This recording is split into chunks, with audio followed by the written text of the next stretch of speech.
Pourquoi 90% des blogs générés full IA sans réflexion vont perdre leur trafic en 2027 et après. Ça fait peut-être des mois que tu construis ton blog comme ça, ou ton site, et comme des milliers de blogs et des milliers de sites, t'es peut-être à la limite de tout perdre. Et c'est pas à cause d'une pénalité, Google l'a bien dit, hein, il autorise le contenu full IA, il n'y a pas de souci, il n'y a pas de sujet là-dessus. Et c'est parce que Google utilise des signaux pour filtrer tout ça, et aujourd'hui je te parle de ça pour que tu inverses la tendance maintenant, et que tu perdes pas de tout dans les mois et les années qui arrivent. Et pour que ce soit concret, il faut qu'on parle un petit peu de ce qui se passe sur Google. Donc tu vois, en 2023, il lance la Helpful Content Update. C'était une des updates les plus agressives de l'histoire. C'est SEMrush notamment qui en avait parlé, et il a montré des analyses où tu avais des sites qui perdaient entre 60 et 90% de leur trafic. Et c'est tombé du jour au lendemain. Et ces sites, ils avaient tous la même caractéristique, des contenus produits à l'appel, similaires, full IA, sans aucune expérience humaine derrière. Autant te dire que c'était des copier-coller améliorés. Et en 2004, Google a continué de réduire la visibilité de certains sites avec ce qu'ils ont appelé en interne la pink slime. En gros, c'est des contenus qui rapportent énormément d'informations, mais qui en soi, au milieu, sont creux. Ils apportent rien de nouveau. Et donc avec ça, le signal, il est déjà clair, mais tu vas voir qu'on va en parler dans les années qui suivent encore. Google, il veut pas indexer des échos d'Internet. Il veut pas indexer de l'IA qui va scraper du web, qui recrache ça dans une autre formulation et que tu reproposes. Il s'en moque. Il veut, c'est indexer, et c'est ça qu'il faut que tu retiennes, de l'expérience. Ton expérience. Qu'est-ce qui peut faire que tu peux apporter toi quelque chose dans ton contenu blog, sur ton site, et demain dans de la vidéo, qui fera que tu recraches pas du contenu qui a été mâché et qui apporte rien de nouveau. Concrètement, si tu as un blog qui répond aux 400 mêmes questions que 10 000 autres blogs à côté, t'es dans la ligne de mire de Google. Et donc tu vois, après, si on en parle rapidement, il y a eu d'autres updates un peu importantes sur 2025 et 2026. Et il y en a pas mal qui tournent autour du spam, de tout ce qui est lien spam, etc. Tout ce qui est autour du contenu IA. Et la dernière en date, 2026, le EAT. Donc je t'ai mis contenu IA générique. Et encore une fois, c'est pareil.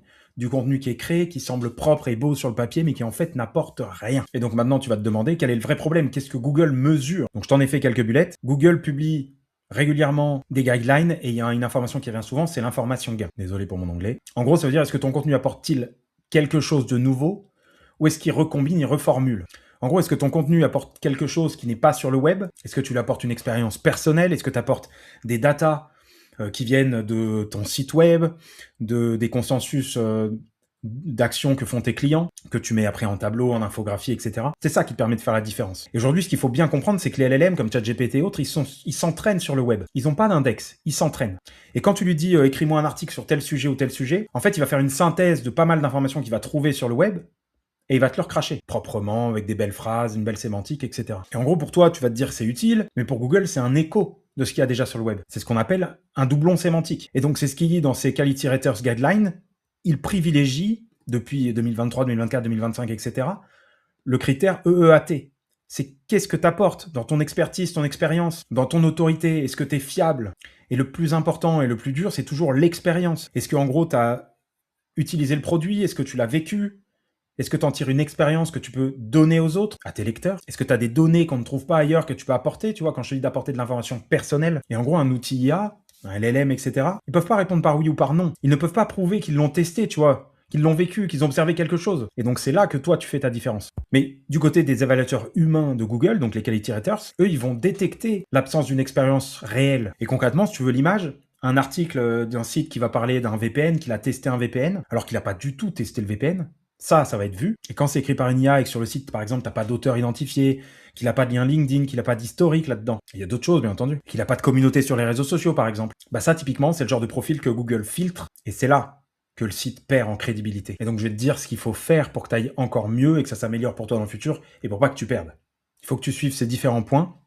Et donc, on doit plus voir l'IA comme un auteur principal, tu vois. Il faut absolument que tu changes son rôle et tu dois le voir comme un assistant de recherche et de structure. Et c'est ça, en gros, que tous les blogs et tous les sites qui résistent aux différentes core updates de Google, notamment sur la partie contenu, ils ont ça en commun. L'IA est un assistant. C'est pas quelqu'un qui rédige et qui recrache des textes. Tu vois, typiquement, quand tu vas faire rédiger un contenu avec de l'IA, tu vas rédiger ton contenu parce que tu as trouvé tel sujet, telle intention de recherche, tel mot-clé, et tu vas dire à l'IA derrière, c'est qu'un exemple, hein, qu'est-ce que je peux apporter comme data?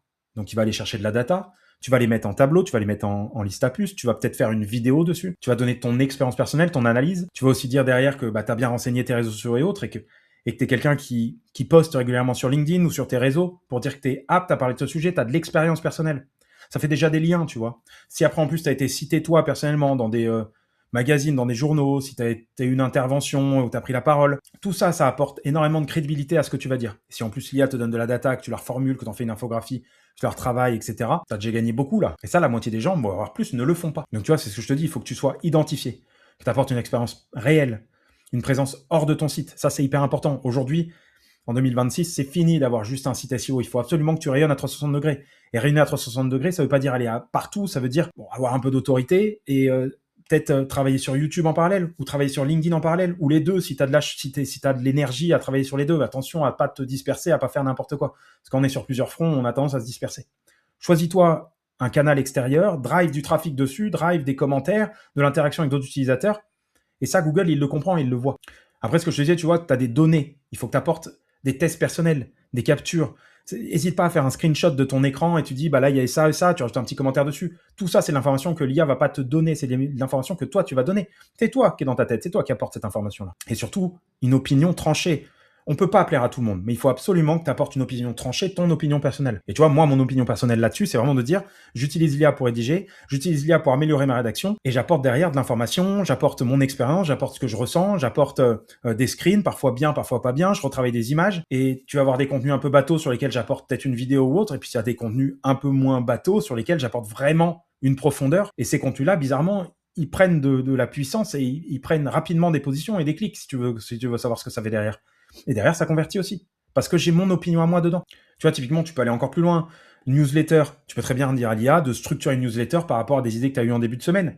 Ou tu as fait une vidéo YouTube et puis tu dis à l'IA de prendre ton transcript, de faire une analyse et de faire une newsletter pour apporter un message à ton audience que tu envoies une fois par semaine et tu as du trafic qui va venir de ta newsletter.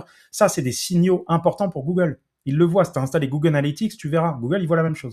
Le top du top, c'est si tu arrives à fédérer une communauté. Mais ça, c'est très compliqué. Il faut savoir le faire. Ça prend du temps. Alors là, c'est le meilleur, ça. Et de toute manière, les gens, ils recherchent un site qui n'est pas anonyme et ils recherchent un site qui a une personnalité. Alors, ce que tu peux faire aussi, tout de suite maintenant, c'est regarder ce que tu as déjà comme contenu, regarder les contenus qui marchent pas sur ta Search Console, qui font juste des impressions, voire qu'en ont pas du tout, qui sont même pas indexés par Google. Tu peux regarder dans les pages et les pages détectées non indexées. Ça, on en parle beaucoup dans la communauté Step Easy sur le School.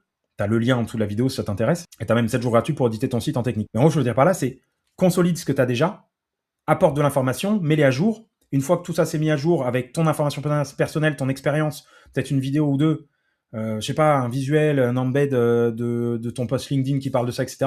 Tu le repousses à Google sur ta Search Console et tu vas voir. En théorie, il n'y a pas de raison qu'il ne s'indexe pas. Tu auras apporté de l'information personnelle, quelque chose de nouveau pour Google. Et Google, c'est ce qu'il veut. Il veut garder ses utilisateurs actifs et intéressés sur son réseau. Et pour ça, il lui faut du contenu qui attire et pas du contenu générique mâché, recraché par de l'IA. Et t'inquiète pas que Google, il repasse sur ton site et s'il s'aperçoit que ton contenu, en fait, il est repris à droite à gauche par plein de personnes et que c'est pas le même type de contenu, bah, il va déjà squeezer les autres personnes qui te copient et surtout, bah, toi, il risque aussi de te squeezer parce qu'il s'aperçoit qu'en fait, il s'est planté, il t'a pas eu la première fois, mais il t'aura la deuxième fois.